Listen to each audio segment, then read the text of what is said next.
Hey Finance Fam, Nikki here. If you're new here, I'm a certified financial planner and my goal is to help you crush your financial goals. So go ahead and hit subscribe so you don't miss future videos. In today's video, I'm going to cover how to choose between a 15-year fixed versus a 30-year fixed mortgage. You might be thinking to yourself, well, 30-year, all day, every day.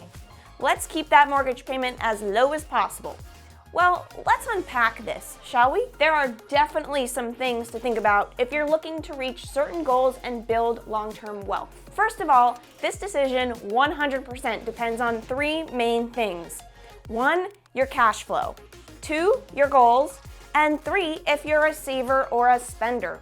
But before we get into those three variables, let's chat a bit about the difference between a 15-year and a 30-year fixed mortgage. A 15-year mortgage will allow you to pay off your home quicker. 15 years quicker to be exact, when compared to a 30-year mortgage. But it means you'll have a higher mortgage payment on a 15-year mortgage. They're really trying to shove all the payments into a shorter amount of time. Here is the biggest difference between the two: how much interest you end up paying over the life of the loan. How important is this? Well, I'll let you decide. Here's a comparison. I'm using the following assumptions: a $300,000 loan at a 4% interest rate. We're going to compare how much interest you will pay over the life of the loan with a 15-year versus a 30-year fixed. In a 30-year fixed mortgage, on that $300,000 house, you end up paying in total just about $215,000 of just interest.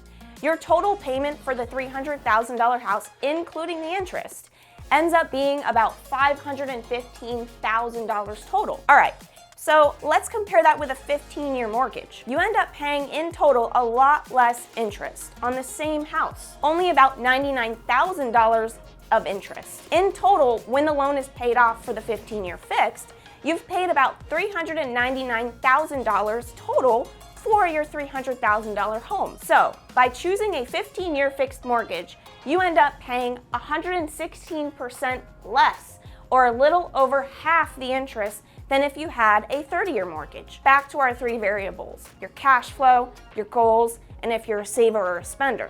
Let's start with number 1, your current cash flow. Some people have extra cash flow to be able to afford to pay off their house faster and handle the higher payment fine.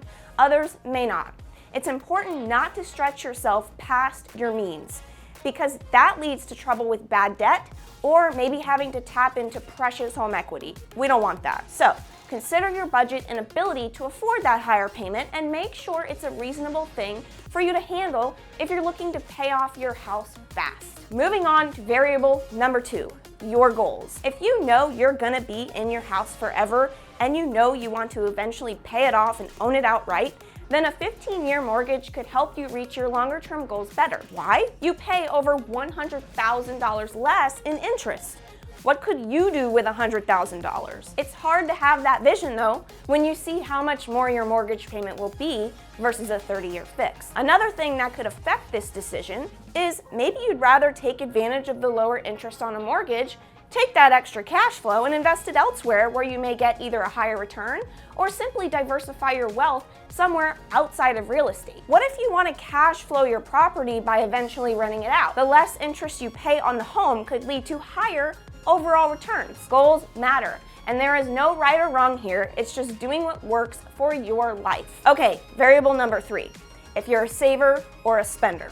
Look, some people are just better savers than others, and some are better spenders than others. I get it. I love to shop. Shout out to Lululemon, brunch, avocados, lattes. I love all the things too. All jokes aside, if you know that your extra cash flow is likely heading straight to Lululemon or brunch, then maybe a higher mortgage could be a sense of forced savings for you. If you know you have to make your house payment, it may cause you to be a bit more mindful when it comes to your spending. Then, when you make it to the end of your loan, you can feel proud about saving potentially hundreds of thousands of dollars in interest, depending on the price of your home. But if you're generally pretty good about saving, paying debts, and investing, then you may prefer to pay interest on the mortgage and make a return elsewhere in another investment completely, as I mentioned earlier. Another option entirely here that is becoming very popular is to take out a 30-year fixed mortgage to assure the required payment will be lower, And this can give you some flexibility to pay extra towards the principal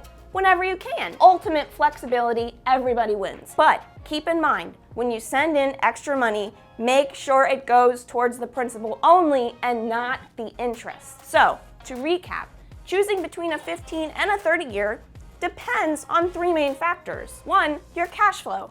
Do you have the wiggle room to pay a higher mortgage? 2, your goals.